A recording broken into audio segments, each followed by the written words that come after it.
On today's episode of the Regression to the Mean podcast, we are ranking the top 24 wide receivers in Dynasty football. The regular season may be over, but the playoffs are in full swing. We're thinking about football nonstop, and this is a great time before NFL draft, before NFL free agency, to go through the wide receiver position in the Dynasty streets. It's important you know where you rank these guys before all of the hype cycle this summer to keep you grounded in your player takes. So I am pumped to go through our top 24 here as a trio. I'm your host, Shaun. I'm joined by my co-hosts, my fellow knowers of ball, my good friends, Keegan Thompson, Aidan Holler. Keegan, that is a sharp New York Jets hat you've got on there, sir. 30 seconds. Who the Jets going to hire as their head ball coach? Probably Aaron Glenn. Not bad. If I had to guess. Yeah. It's kind of where I'm at right now. Not bad. What if he, who's he going to bring? Is he going to bring some Detroit whiz kid and you'll have a Detroit OC? That wouldn't be bad. Yeah, I don't know. I'm not sure what the plan is for Aaron Glenn. I haven't looked in the staff that he wants to bring, but I think it's a better option to start there than almost any other. But who knows? They might interview next, Shaun. They might interview Aidan in this cycle. I think we're up to 33 requested interviews in the cycle. So, do you have more than we do? Big time, brother. Oh, I didn't know that. I thought we were kind of the joke. That's exciting. Yeah, we might call over 20. Eberflus. Did you? No. Oh my god! I was like, no fucking way is he getting a head coach interview. That'd be so. He'll be a crazy. linebacker coach. That's his destiny at this point. Or a DC He's getting DC in interviews though. I saw Cincy interviewed him for DC. Yeah, maybe at like Modern Day or like South Lake Carroll, but actually, he's a pretty good defensive play caller. He'll be a good DC again. Yeah, he'll be a good DC. Okay, so Aaron Glenn, that's your Jets prediction. Aidan, who are the Bears? No idea. Just Mike? I want it over. Big Mike. His name rhymes with malarkey. Honestly, I'd rather take a bigger swing and get Monken if they're not going to land Ben Johnson, but we'll see. If Ben Johnson goes to the Raiders over the Bears, I don't know what to say. He's going to be fired in 2 years, just like they do with every coach. So we'll see. But I just want it over with. It's fucking torture. But it's been years of torture. So what else is new?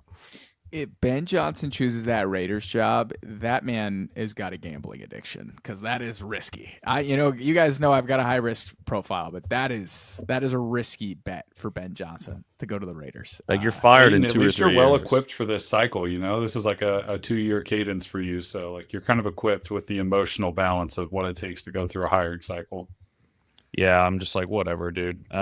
At least Caleb's good, so it's like if you want to go coach Hendon Hooker or AOC or wait for a 26 QB over Caleb, be my guest, dude. But again, I just want it over with. I'd like to move on with the offseason. You know who's a good QB guy? He's done great with QBs over his career. I don't want Mike. He wants to eat beignets in New Orleans. No, he wants nothing to do with Chicago. He wants to stuff his face with powdery treats, dude. Is that what the streets are saying? Because it kind of feels like Mike McCarthy wants that Bears job. He requested it be in person, not us. So yeah, he's pretty much like exposing himself to us and being like, pick me. So we'll see. But I'm seeing he's the favorite for the Saints job too. I would not want to take that job. No thanks. But yeah, I'm good. No one's going to be bugging you. They let Dennis Allen be a head coach for 3 years, which was malpractice after the first year. So you're getting a long leash, and there's not going to be people breathing down your neck, at least in the national media.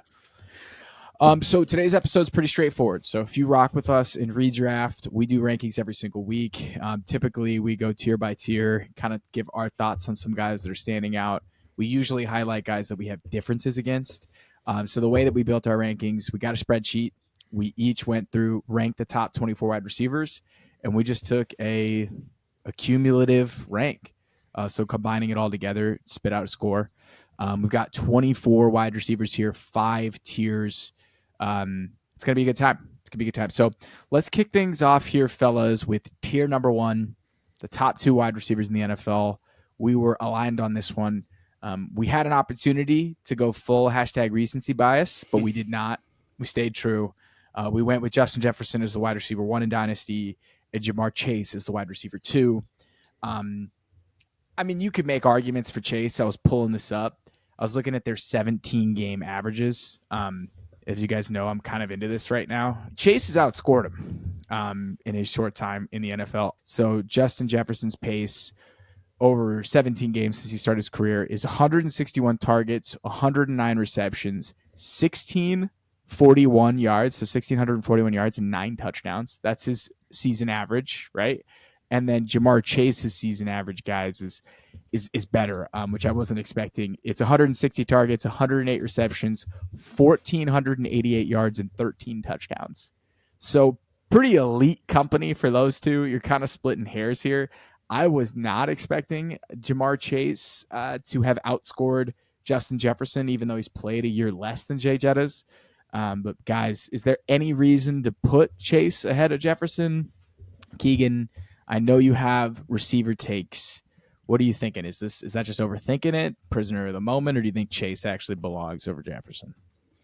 I don't know. I think it's more important to rank based off tiers than it is on numbers here. And like, that's why these two are all by themselves in a tier of their own, because you can slice it, dice it any way you want. Like if somebody was in a startup draft today and they wanted to take Chase over Jefferson, I'm not going to call them crazy or anything like that. Like I see them as pretty equal.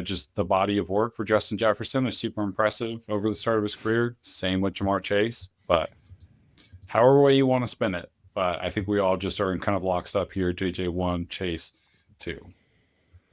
What do you think, Aidan? What do you think gives Jettas the edge over Jamar Chase? Even though they are in the same tier, I think it's a very good call out. Like you're splitting hairs. They're the 1A, 1B, right? But why would you put Jettas ahead of Chase, Aidan? Yeah, I don't know. Like flip a coin here. I just think Jettas is like more the alpha in that offense.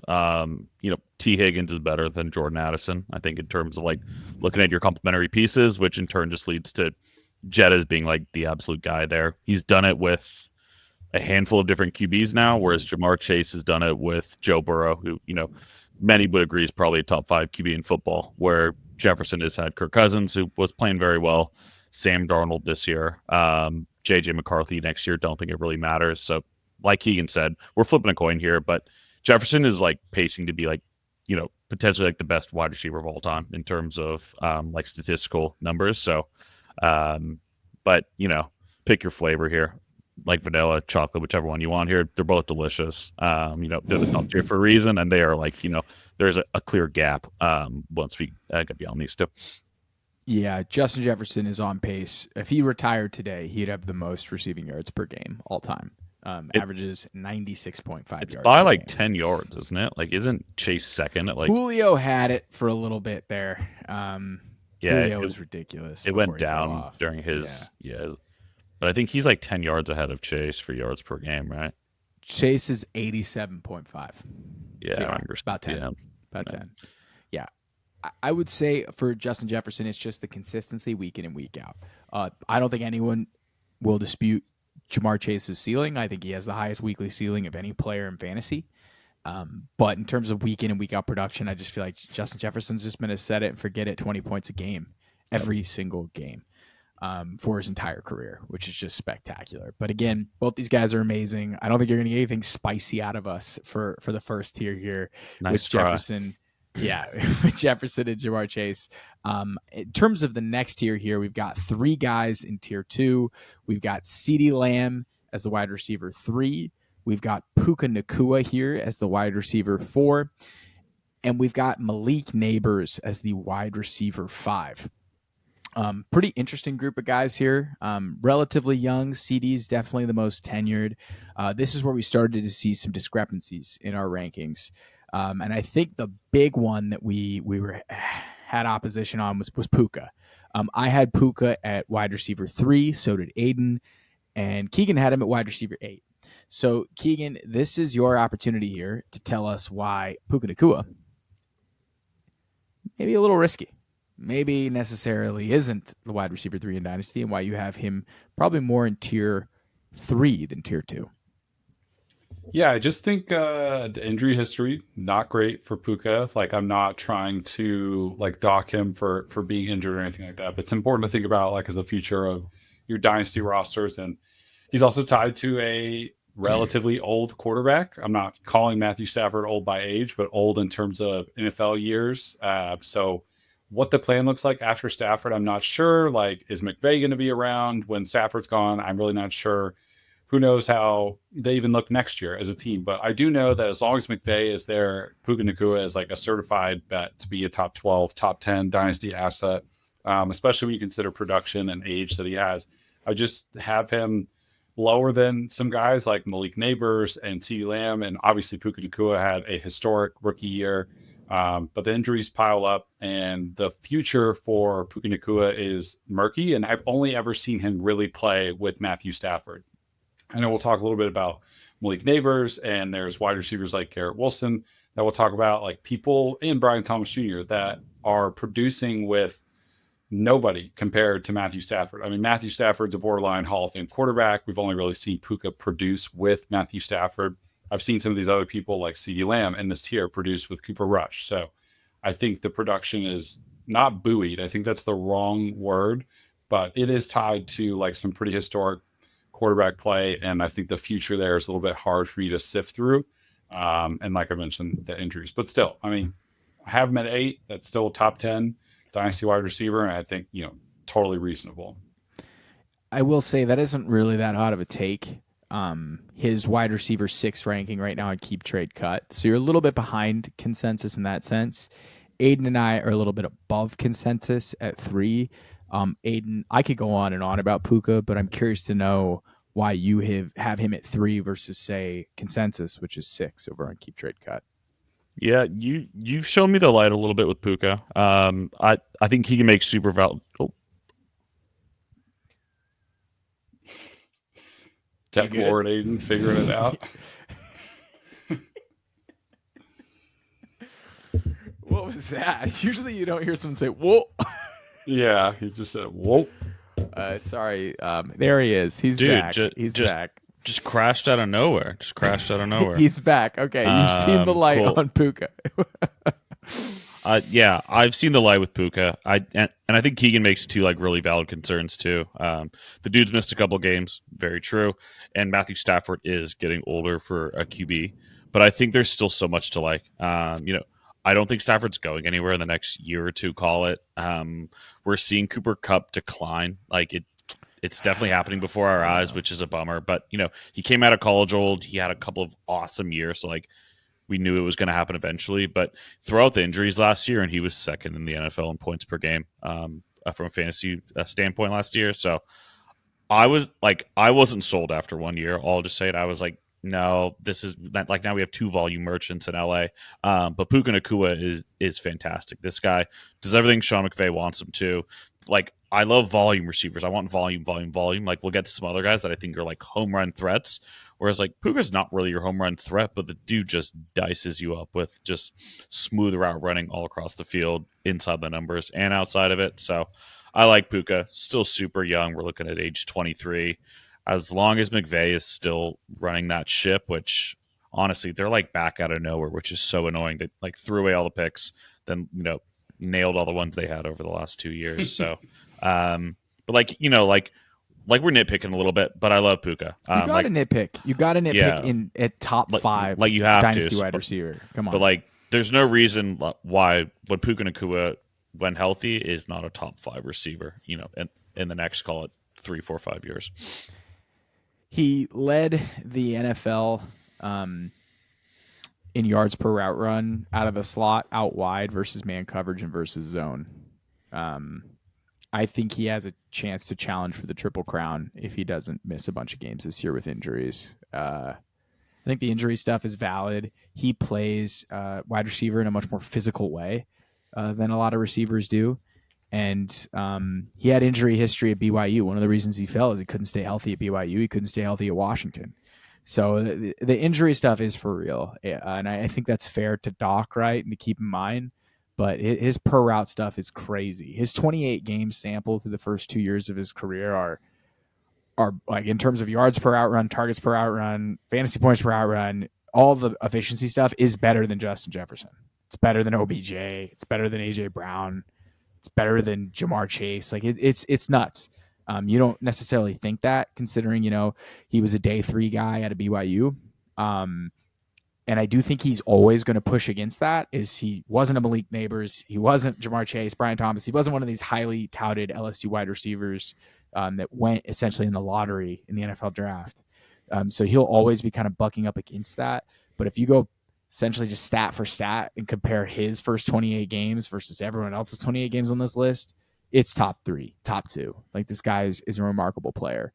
So that's why I have him at 3, but I don't think he can have him at 8 is that far off base. Especially when you're starting to see who he's got him behind, like, oh no, Nico Collins. Like, I'm not going to get mad about that. Like, it's just kind of like a personal preference thing, but I do think Puka is a lot better than some people give him credit for. I think he's an amazing talent. Anyone else in this tier? Oh yeah, Malik Nabers. That's right. We have some discrepancies here with Malik Nabers too. I'm looking at Nabers. I've got Malik Nabers as wide receiver 5. Aidan, you've got him at 7. Keegan, you got him at 3. Aidan, 7 feels a little low for Nabers. I'm curious what's driving that ranking. So there's 2 main things with Nabers that really concern me. The first one is pretty glaring. Is like there is 0 plan in place for quarterback there. There's no one in that quarterback room that I trust, nor do I think help is on the way this year. That is suitable. So QB play is a massive issue. And then I think a second one to take into account is like there was like no one else in that wide receiver room that could like even tie their shoes last year. Come on, I think at some point we're gonna have someone else at least like competent in that wide receiver room. But he saw 170 targets. Like, do I think that's going to be the norm going forward? I don't know. But I think, the run out was pretty damn good for him to just be an absolute and complete funnel in that passing attack. Whereas, I just don't know if that's going to be the norm every single year there for him. So I think he's fantastic. The profile coming out of college was awesome. I wish he didn't go to New York, as it just feels like this is where like skill players kind of go to die. But I love the guy. There's just the guys I have ahead of him have far less red flags to me. So, it's kind of like Puka for Keegan. Like, he pointed out the age, he pointed out the injuries, he pointed out Stafford. Like, it just feels like the guys I have ahead of him are a lot cleaner. Like, we'll get into the next year. I've got a few of the guys in tier 3 ahead of him personally. Nico, ARSB, that are only, call it 2-3 years older than this guy, and have steady QB play, steady path to the same playing time every single year. So, could be someone I'm wrong on, or this could be a guy that's like Dynasty wide receiver 1 in a year or 2. I think it's a much wider range of outcomes with this one. So, Keegan, you're more consensus as wide receiver 3. That's where Keep Trade Cut has got him. You're a big believer. So why are you buying the upside case of Malik Nabers after year 1? Yeah, I just think if I go back and watch a lot of the games that New York Giants played this year, you think about how Malik Nabers ended up producing, especially down the stretch last year. Like, there were games where he wasn't getting a target until late in the second quarter, late in the third quarter. Crazy. So, it's so true. What he was able to do with like actual limited focus as him being part of the game plan is phenomenal to me. And right now he is, by far the youngest wide receiver that we're evaluating in these dynasty rankings right now. And I see him as like the next Jamar Chase, like Justin Jefferson tier of wide receiver. And I think it shows more what you do in a really bad situation than what you can do in a highly productive situation. Like, what he was able to accomplish in the shit show that was the New York Giants offensive environment this year is so impressive to me. And then, like I said, sometimes they're not even getting involved until the third quarter. Like, he was having multiple games down the stretch where his first catch was in the third quarter. And with bad QB play, he still had such a fantastic rookie year. And the points per game were great. Production was awesome. Like, I don't know what their quarterback plan is, and I don't know if I really care, because Drew Lock, DeVito, some Danny Dimes, it didn't really matter. Like, when he gets the ball in his hands, I think he's just a really special player. And he's not very one-dimensional either. He can play under, he can be schemed up, he can be a deep threat, and he's just a freak of nature at the wide receiver position. So, kind of one of those guys who can turn any touch into a score, and he's just so young. And when you have a player like that, like New York is going to find a way to get some type of stability in the QB room for Malik Nabers. So super bullish on him. Obviously, I know 3 is like exactly where the ECR ranking is, but I think he's, knocking on the door of Chase Jefferson territory in 2 years. I think it's super fair. I get the ranking. I do think it's hard to get him above CeeDee Lamb, in my opinion, considering CeeDee Lamb just had one of the great wide receiver seasons of all time 2 years ago, and then followed it up. And we all have CeeDee at 4 right now, too, we for the all have listeners. 4. Yeah, so I have CeeDee at 4, Puka at 3. Nabers, again, elite rookie season across pretty much every metric. Sixth best PPR fantasy points per game for a rookie all time, for a rookie wide receiver. I think a little over 18 fantasy points per game. He again went kind of nuclear in week 17 to boost it up, but definitely a great year for Malik Nabers. He could be 3 or even 2 probably next year. I wouldn't be that surprised. Just for me, I'd rather have Puka and CeeDee Lamb than a guy who had a really bad concussion in year 1. And basically got there on sheer volume because Brian Dable got the message, like, just feed this guy. Took him a while, but he did get the message eventually. He got the message. So, like, Nabers, improved QB play. This guy is going to go off. But it's really nice. We talk about receivers all the time that suck with bad QBs. And he went for 1,207 and 109 in 15 games with, like, 3 bad QBs. So, yeah, pretty spectacular for Nabers. Talent wins. Yeah. I mean, that'll be a trend in a lot of my wide receiver rankings because there are so many people that have like succeeded in awful environments. So I will try and stay consistent with that as we talk about some other wide receivers. So this is our consensus top 5: Jefferson, Chase, CeeDee Lamb, Puka Nacua, Malik Nabers. We're going to move on to tier 3 here. Some of the big names in fantasy football, some of the ones we all know and love. So starting at tier 3 here, we have Amon-Ra St. Brown. We've got Brian Thomas. We've also got, hold up, I'm going to make this a little bit easier for myself. We've got Brian Thomas, Nico Collins, and AJ Brown. This is a tier, guys. I mean, what a group of players we got here in tier 3. I'd say overall, when we're looking at tier 3, some of the major differences that we have. Aidan has Amon-Ra at 5. Keegan has him at 6. I've got him at 8. I'd say that's a pretty big discrepancy and worth calling out. And I absolutely love Amon-Ra St. Brown. He's about as ultra reliable and consistent as you're going to get. You could set your watch to 100 catches and 1,100 yards. It just was interesting to watch him play in a more crowded Lions offense where he wasn't necessarily getting force-fed consistently nonstop. Like, he had games with 6 targets, 4, 2, 7. Like, usually this guy was getting like 12 targets a game for a little bit. He was just getting home on volume.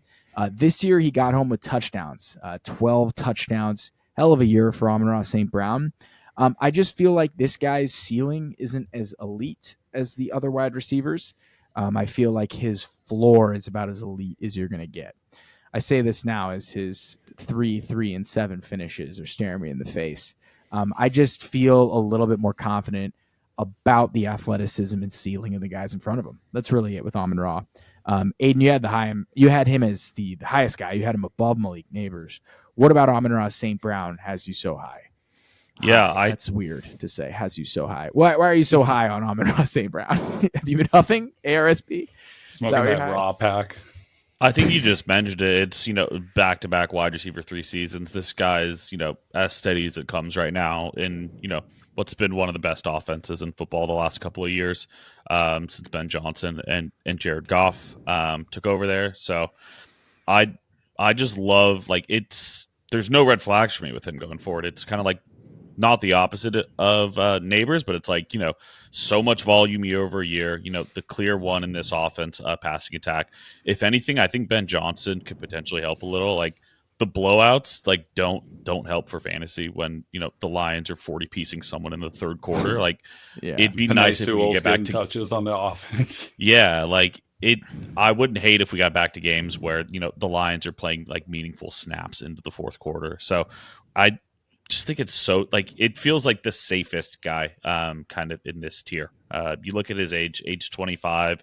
Jared Goff got into an extension. He's not going anywhere. Like the foundation and the infrastructure, aside from Ben Johnson leaving, is just like it's not going anywhere. So there's no reason for me to expect this guy doesn't duplicate this type of production for the next couple of years while he's still in his prime.